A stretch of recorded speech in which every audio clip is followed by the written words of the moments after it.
Friends welcome back. 65 साल का OPEC साम्राज्य टूटना शुरू हो गया।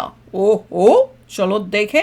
वीडियो शुरू करते हैं। वीडियो शुरू करने से पहले अगर आप चैनल पर नए हो और आपने अभी तक सब्सक्राइब नहीं किया तो जल्दी से पहले सब्सक्राइब के बटन और बेल आइकन को क्लिक कर लो ताकि आपको हमारे सारे न्यू वीडियोस के नोटिफिकेशन मिल जाएं जैसे हम अपलोड करें। अगर आपको वीडियो पसंद आता है प्लीज लाइक एंड शेयर। चलिए शुरू करते हैं।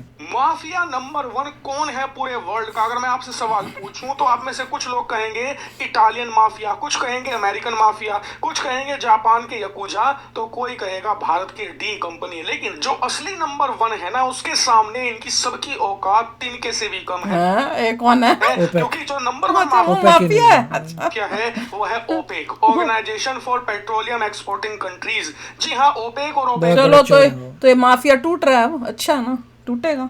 प्लस ये इतना विशालकाय माफिया है कि इसकी सालाना रेवेन्यू कई सौ बिलियन डॉलर में है। जी हाँ, क्योंकि इसे बनाया है दुनिया के तेल बेचने वाले देशों ने, चाहे वो सऊदी हो, यूएई हो, कतर, कुवैत जैसे अरब के सारे देश इस संगठन का हिस्सा है। यहाँ तक कि अफ्रीका के वो देश जो तेल बेचते हैं वो भी इसका हिस्सा है। रूस भी ओपेक प्लस का हिस्सा है। और इससे आप अंदाजा लगाइए कि ओपेक कितना विशालकाय है। और एग्जाम्पल के लिए दुनिया का 50 से लेकर 60% बड़े चालू थे, सारे तेल वाले इकट्ठे हो गए। मिल गए कच्चा तेल और कंट्रोल करेंगे प्राइस 70% को। गैस ओपेक कंट्रोल करता है। अब आप कहोगे कि ये काम क्या करता है, तो ओपेक का अगर आप ऑन पेपर काम देखें, ये तो वो वाली वीडियो है जहाँ पे यूएसए के वो बोल रहे हैं उनको, ईरान की शिप को, कि वापस जाओ नहीं तो तुम्हें गोली मार देंगे। तो दुनिया में कच्चे तेल की सप्लाई को लिमिट करना है। मतलब ये बात को सुनिश्चित करता है कि दुनिया भर में कच्चा तेल हद से ज्यादा ना निकलने लग जाए। मतलब कि जमीन के अंदर से ज्यादा कच्चा तेल निकालकर कोई देश ना बेच पाए, ताकि सस्ता ना हो तेल। इससे ये कंट्रोल करता है। अब आप कहोगे इससे क्या होगा? इससे फायदा मिलता है तेल बेचने वाले देशों को। और मैं उदाहरण देकर आपको समझाता हूं इसका असर। मान लीजिए ओपेक नहीं है, तो ऐसी स्थिति में होगा ये कि जिस देश के पास तेल है वो अपनी मर्जी से अपने हिसाब से तेल निकाल सकेगा जमीन से। वो चाहे 1 लीटर निकाले, 1 लाख लीटर निकाले या 100 करोड़ लीटर निकाले, उस देश पर निर्भर करता है। वो उसे इसमें यूएसए नहीं है, निकालेगा और मार्केट में ज्यादा से ज्यादा बेचने की कोशिश करेगा। क्योंकि यूएसए को भी होना चाहिए। जितना ज्यादा वो तेल बेचेगा उतना ही उसका रेवेन्यू बढ़ेगा। रशिया कह रहा है ओपेक प्लस में वो लगा। अच्छा, और ऐसा होने से होगा ये तो यूएसए प्लस में कि दुनिया में कच्चे तेल के दाम गिरने लग जाएंगे। क्योंकि दुनिया में तेल की खपत, मान लीजिए यूएसए के हिसाब से नहीं चलता, तो यूएसए बोला तुम्हारे हिसाब से नहीं चलेंगे, जितना मैं निकलना है ड्रिल करेंगे, जो करना करेंगे। That is the point. ये 100 लीटर है, यानी कि 100 लीटर मांग है कच्चे तेल की और आ रहा 120 लीटर है। तो ऐसे में खरीदार के हाथ में पावर है। वो कहेगा कि मैं तो किसी और से खरीद लूंगा या दाम कम करो। जिस वजह से जो बेचने वाला है उसे दाम कम करने पड़ेंगे। और ऐसा करते करते हमेशा कोशिश यही रहेगी उनकी कि दुनिया में कमी रहे ताकि तेल का दाम कम ना हो। कितनी प्रोड्यूस कर सकते हैं उस पर लिमिट लगाते हैं। हर बंदे को कैपेसिटी दे रखी है, तो इतना करेगा तो इतना करेगा। और अगर जब वर्ल्ड में प्रॉब्लम्स आती हैं तो वो डिसाइड करता है तुम थोड़ा बढ़ा दो, कर दो। अब यूएई चाहता है कि वो अपने हिसाब से ड्रिल करे और बेचे, इसलिए वो बाहर हो गया। दाम तेजी से गिरेंगे। क्योंकि मार्केट का रूल है, मार्केट में जो चीज जितनी भारी मात्रा में अवेलेबल होगी उसके दाम उतने ही कम होंगे। लेकिन जो चीज मार्केट में जितनी कम होती है और उसके खरीदार ज्यादा होते हैं, तो ऐसे में उसकी फिर बोली लगती है और दाम दुगने तिगने हो जाते हैं। यही काम करता है ओपेक। ओपेक क्या करता है? तेल बेचने वाले अपने सदस्य देशों को एक कोटा अलॉट करता है कि आप 100 लीटर निकालोगे, आप 120 लीटर निकालोगे। जिससे होता यह है सप्लाई को लिमिट में रखा जाता है। अगर डिमांड 100 लीटर की है तो ये 90-95 लीटर निकालेंगे। जिससे होगा ये कि कच्चे तेल की डिमांड डिसाइड करने वाली कोई एक कंट्री है, नहीं आपस में मिलके दाम भी बढ़ेंगे। तो बहुत अच्छा सिस्टम है क्योंकि इससे डिमांड और सप्लाई में बैलेंस बना रहता होगा। दादागिरी। दरअसल इस ओपेक सिस्टम ने ओवर द ईयर्स अरब देशों को बना दिया है लालची। ये लोग क्या करते हैं, जब जब इनके पास पैसा घटने लगता है ना, तो ये ओपेक के जरिए कच्चे तेल की जो सप्लाई है उसे कम कर देंगे। यानी कि अगर 100 लीटर निकाल रहे हैं तो उसे 95, 90, 80 तक ले आते हैं। जिससे कि मार्केट में कच्चे तेल की कमी होने लगती है और दुनिया भर के देश बोली लगाते हैं कच्चा तेल खरीदने के लिए, जिससे कि उसके रेट आसमान छूने लगते हैं।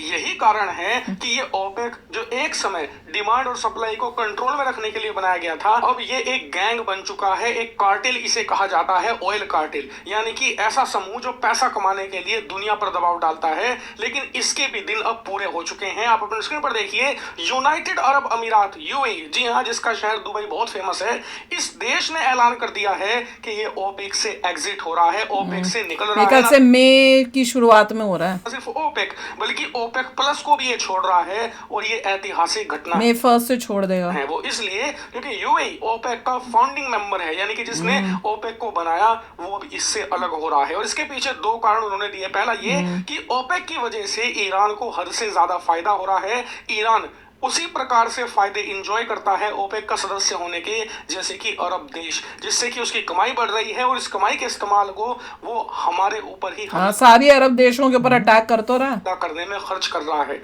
इन सबको निकल जाना चाहिए और अपना बनाना चाहिए और ईरान को फेंक दो, यार बनवाई मत। जो नहीं बताया वो मैं आपको बता देता हूँ। अपने हिसाब से इस युद्ध में यूएई की अर्थव्यवस्था चरमरा चुकी है, दुबई जैसे शहरों की हालत जर्जर है, शारजा जैसे जो उनके अलग अलग अमीरात हैं वो अलग होने की डिमांड कर रहे हैं यूएई से। ऐसे में अर्थव्यवस्था को बूस्ट करने के लिए इनका सबसे बड़ा हथियार हुआ करता था टूरिज्म। ये इतना टूरिज्म से कमा रहे थे, जो दुनिया भर से टूरिस्ट आते थे, कि एक बार को इन्होंने कच्चा तेल बेचना ही बंद कर दिया था। मतलब अगर ये 100 रुपए इनकी सरकार सालाना कमाती थी तो उसमें से अब 12-13 रुपए ही कच्चे तेल से आ रहे थे, 70-80 रुपए ये कमा पा रहे थे सिर्फ और सिर्फ टूरिज्म से। लेकिन टूरिज्म हो चुका है बर्बाद ईरान युद्ध की वजह से, इसीलिए इन्हें चाहिए पैसा, और पैसा कहां से आएगा? तेल को बेचकर। लेकिन समस्या ये है कि ओपेक ने एक कोटा अलॉट कर रखा है हर देश को, और ये क्योंकि ये ओपेक के सदस्य देश हैं, ये भी उस कोटा से ज्यादा कच्चा तेल नहीं बेच सकते, इसीलिए एक ही रास्ता है, ओपेक से बाहर निकलो तो बाकी भी निकले ना, और ज्यादा से ज्यादा कच्चा तेल बेचकर मुनाफा कमाओ, ताकि अपनी अर्थव्यवस्था में जो टूरिज्म को नुकसान हो रहा है उसकी भरपाई की जा सके। और बात सिर्फ नुकसान की निकालेंगे कैसे? अभी निकालेंगे कैसे? अभी तो स्टेट ऑफ हॉर्मुज ईरान ने रोक के रखा हुआ है ना, कुछ रीजन है इनके पास हैं जहाँ से निकाल सके। नहीं है, बात है अपने देश को फिर से चमकाने की, दुबई की इन्हें फिर से चमक को बढ़ाना है, दुनिया में फिर से प्रचार करना है, उसके लिए भी बहुत ज्यादा पैसा चाहिए होगा, और उसी को जुटाने की कवायद में है यूएई। लेकिन इससे हमें बहुत फायदा होने वाला है, क्योंकि यूएई कच्चे तेल का एक बड़ा प्लेयर है, वो ओपेक से। तभी इंडिया के सुनने में आया था ना, कोई कौन जयशंकर या जीत डोवल कोई गए थे अभी रिसेंटली यूएई, यही वो चल रहा होगा। ज्यादा कच्चा तेल मार्केट में अब बेचेगा तो उससे कच्चे तेल के दाम निश्चित तौर पर कुछ कम जरूर होंगे, और साथ ही भारत के साथ यूएई के बहुत तगड़े संबंध हैं, ऐसे में वो सस्ता कच्चा तेल भी भारत को पुतिन को सप्लाई कर सकता है। यही कारण है कि यूएई का ये फैसला तमाम अरब देशों के लिए एक सदमे की तरह है, और भारत, चीन, यूरोप के देशों के लिए एक बड़ी राहत के तौर पर देखा जा रहा है, क्योंकि ईरान युद्ध ने ओपेक कार्टेल को और मजबूती ही दी है, क्योंकि ईरान युद्ध की वजह से कच्चे तेल के दाम जो $60 पर बैरल पर थे वो बढ़ते बढ़ते $105 पर बैरल पर जा चुके हैं, यानी कि पर ईरान तो कोशिश कर रहा है 200 तक लेके जाऊंगा, कोई नहीं लेके जा पाया। ऑलमोस्ट 70-80% का जंप आ चुका है कच्चे तेल की कीमतों में। अगर उन्हें नीचे लाना है तो यूएई जैसे एक बड़े प्लेयर का ओपेक से बाहर आना ही जरूरी था, क्योंकि यूएई में इतनी ताकत है कि वो भारी मात्रा में तेल पंप कर सकता है मार्केट में, जिससे कि कच्चे तेल के दाम कंट्रोल में आ जाए। लेकिन अगर तेल ओपेक को आप एक तरफ रख दें तो इससे ये भी पता लगता है कि अब अरब देशों में वो यूनिटी, वो एकजुटता नहीं रही जो पहले हुआ करती थी। एग्जाम्पल के तौर पर सऊदी अरब को खतरा था 2015 में यमन के हुती विद्रोहियों से। उस समय इजिप्ट से लेकर यूएई तक सब एक साथ खड़े हो गए थे सऊदी के साथ, और ना सिर्फ खड़े हुए बल्कि सऊदी की फौज के साथ अपनी फौज भेजकर यमन में 10 सालों तक लड़ाई भी लड़ी। यहाँ तक कि 2018-19 में जब कतर के साथ पंगा हुआ था सऊदी अरब का, तो यूएई वो देश था जिसने सऊदी के साथ मिलकर ब्लॉकेड किया था कतर का और उसकी नाकेबंदी कर डाली। This is very good.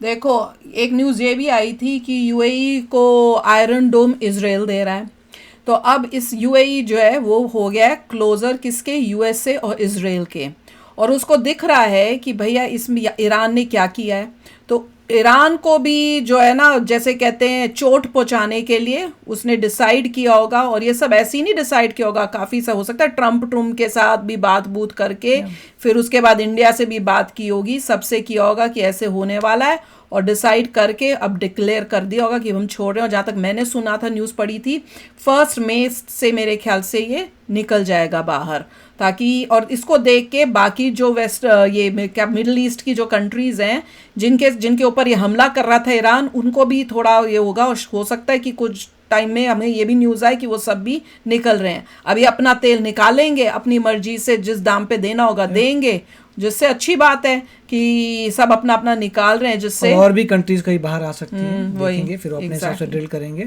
Very good, profit चाहिए उनको, ये भी लग रहा है कि पैसा कमाना है, तो कैप होगा तो पैसा कैसे कमाएंगे। हाँ वो तो है ही, क्योंकि इनका अब जैसे इन्होंने अब खरीदना है, आयरन डोम खरीदना है इनको, और अपनी डिफेंस सिस्टम्स खरीदने पड़ेंगे जो ईरान की वजह से इन्होंने यूज किए हैं। फिर दुबई और वो जहाँ नुकसान हुआ है उनको भी उन्होंने करना है। टूरिज्म अभी बंद पड़ा इतने टाइम से, उसका नुकसान भी करना है पूरा, तो उस वजह से इन्होंने डिसाइड किया होगा।